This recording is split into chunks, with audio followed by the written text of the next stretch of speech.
আচ্ছা ভাবি, আপনার কাছে আমার সর্বশেষ প্রশ্ন হচ্ছে আপনার জীবনে কার কার অবদান সব থেকে বেশি, এই বিষয়ে যদি আপনি বলতেন।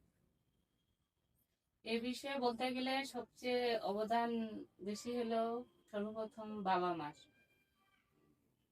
কারণ বাবা মা খুব কষ্ট করে বড় করছে আমাদেরকে। জি। এইটাই, সেটা আগে বুঝতে পারিনি, এখন বিয়ে হয়েছে এখন বুঝতে পারি। এখন আমিও মা হয়েছি, এখন বুঝতে পারি একটা বাবা মা যে কত কষ্ট করে বড় করে আমাদের বড় করে তুলে। জি। একটা কথা বলে, আমাদেরকে যদি একটা কথা বলতো আমরা শুনতাম না, তর্ক করতাম।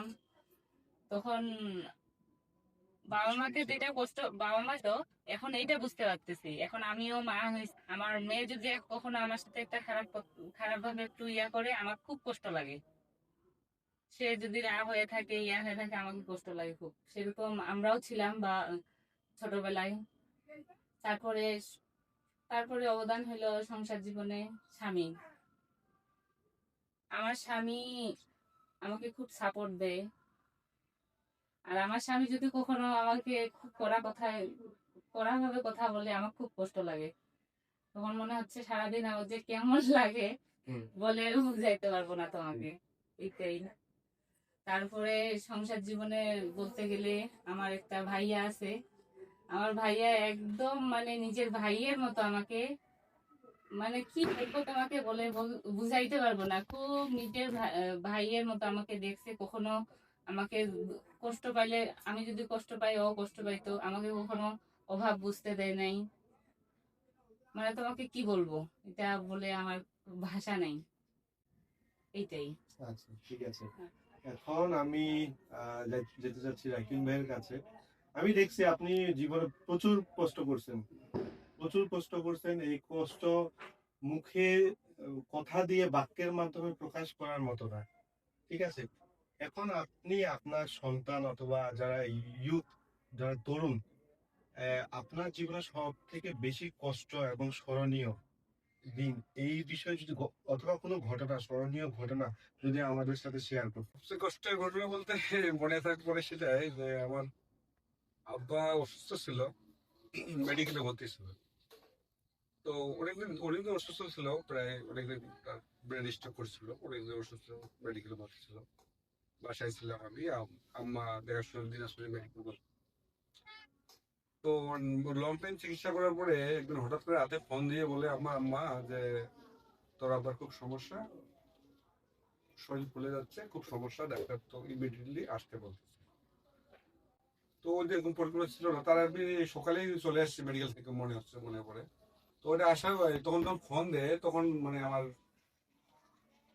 অন্যরকম চলে আসলো। তা আমার কাছে যাবো সেরকম কোনো টাকা ছিল না আমার হাতে, মোটরসাইকেলে তেল ছিল না।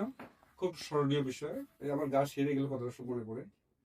তখন আমার চোখের পর শস্য কিন্তু পড়ছিল ওই টাইমটাতে, যে আমি কিভাবে যাব, কার কাছে তা হাত পাতবো। দুজনের কাছে ফোন ছিলাম, তার কাছে কোনো টাকা, আমি সাহায্য টাকা পাইনি। এমন টাইমে ফোন দিয়ে সন্ধ্যার সময় ফোন দিয়েছে, টাকাগুলো ম্যাচ করতে পারিনি। তো আল্লাহর কাছে যেভাবে হোক একটা ব্যবস্থা হয়ে গেছে। তো একজনকে ফোন দিলাম, বললো যে তুমি কাহারলে এসো। তো আমি খুব কষ্ট করে কাহারলে গেলাম, কাহারলে ওর কাছে কিছু টাকা নিয়ে তারপর ওখান থেকে মোটরসাইকেল নিয়ে তারপরে আমি রাতে গেলাম। রাতে তারপর যেয়ে আমি আবার চিকিৎসা করতে মানে করলাম। কিন্তু এটা আমি শর্টকাটে বললাম, কিন্তু ওর ফিলিংসটা ছিল একদম ভিন্ন রকম। সেটা আমি ভুলতে পারবো না, আমার ইতিহাসের সবচেয়ে স্মরণীয় দিন ওটাই থাকবে। আমি মানে ওদিন আমার চোখের পানি ভাসছিল। আরেকটা মানে এটা আর কি বলবো আর কি। আর ওভাবে পড়লে আর দায়িত্বটা বললে বোঝা যাবে বাস্তবতা কি জিনিস। সেটা একমাত্র আমি তার মনে, আমি আপনাদেরকে বোঝাইতে পারবো না কাউকে, সেটা আমি উপলব্ধি করি। কারণ ওই দিনটাতে আমার যে দিন গেছে ওটা আমার আজীবন মনে থাকবে। আমার যখনই কথাটা মনে পড়ে তখনই আমার চোখের পানি পড়ে। মানে আমি শর্টকাটে বললাম, কিন্তু বিস্তারিত অনেক ঘটনা, তো দিনের ঘটনা ছিল, এটা বললাম না, এগুলা নাম উল্লেখ করলাম না কারো কারো ব্যক্তিগত বিষয়। আচ্ছা, ধন্যবাদ। ওয়ালাইকুম আসসালাম, আলহামদুলিল্লাহ ভালো আছি, তুমি কেমন আছো? আছি আলহামদুলিল্লাহ। আপনার কাছে আমার একটা প্রশ্ন, সেটা হচ্ছে সংসার জীবনে কিভাবে সুখে থাকা যায়, এই বিষয়ে যদি আপনি আপনার মতো করে কিছু যদি আমাদেরকে বলতেন।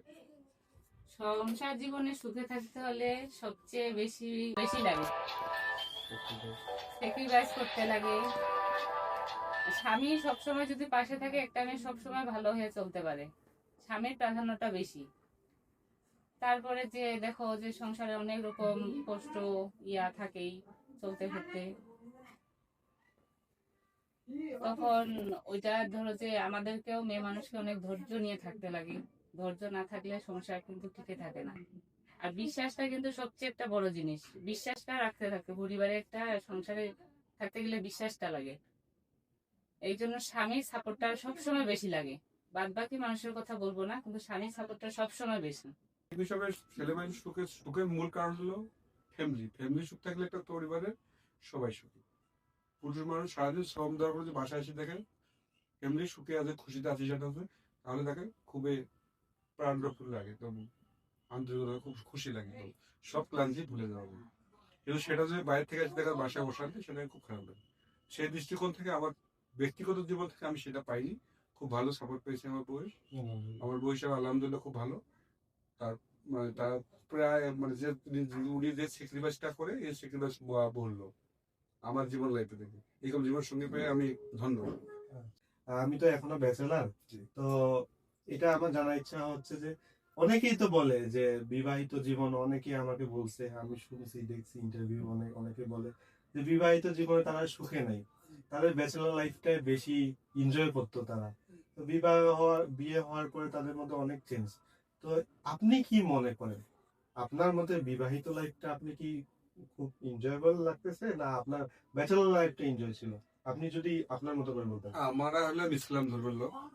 ইসলাম ধর্মের কথা হলো, যেটা হলো বিয়ে হলো অর্ধেক ধর্মের সমান, বিবাহিত হলো অর্ধেক ধর্মের সমান। ধর্মে যেটা করি তার অর্ধেক হলো বিবাহ করার পরে অর্ধেক ধর্ম বিবাহিত পালন হয়।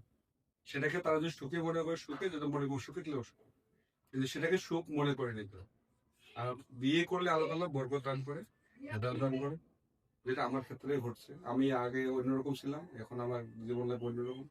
বিয়ে করলে মানুষের উন্নতি হয়, এটা একটা ভুল ধারণা আছে কিছু কিছু লোক, ব্যাচেলাররা ভয় করে, ওরা শয়তান কিছু থাকতেই পারে কিছু লাগতে পারে, যে বিয়ে করলে ভাবে না আমি কিভাবে চালাবো সংসার, কিভাবে করবো।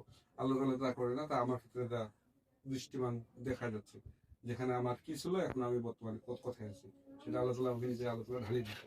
সেটা আল্লাহ তাআলার রহমতে অবশ্যই আমি খুবই সুখে আছি। এটা ব্যক্তিগত জীবনে আপনারা জানেন, সবাই জানে, আমার ফ্যামিলি মেম্বার সবাই জানে, আমার পরিবারের যতগুলো আত্মীয় স্বজন আমাকে সবাই জেনে। এটা আমার বিয়ের আগে আমি কি ছিলাম, আর বিয়ের পরে আমার কি হয়েছে, আমার বিয়ে হয়তো লাইফে আমি কতটা ডেভেলপমেন্ট করতে পারছি।